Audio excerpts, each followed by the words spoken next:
Welcome to the Rim Break Rodeo. We hope this video helps. In this video, I will show how to make oatmeal juice. To begin, gather your simple ingredients: 1 cup of rolled oats, 4 cups of water, and your favorite sweetener. You will also need a blender, a fine mesh sieve, and a clean container. Make sure your oats are plain and unsweetened for the best possible flavor. This method is incredibly easy and yields a delicious, refreshing drink. Now, let's move on to blending. Carefully pour the 1 cup of rolled oats and 4 cups of water into your blender. Secure the lid and blend on high speed for approximately 30 to 60 seconds. The goal is a smooth, creamy consistency.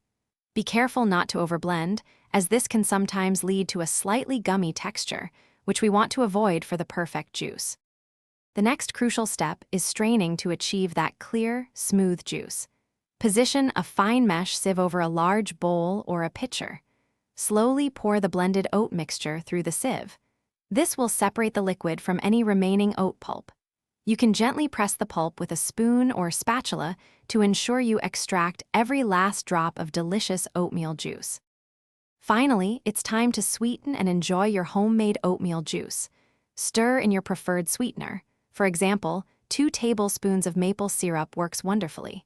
You can also add a pinch of cinnamon or a dash of vanilla extract for an extra layer of flavor.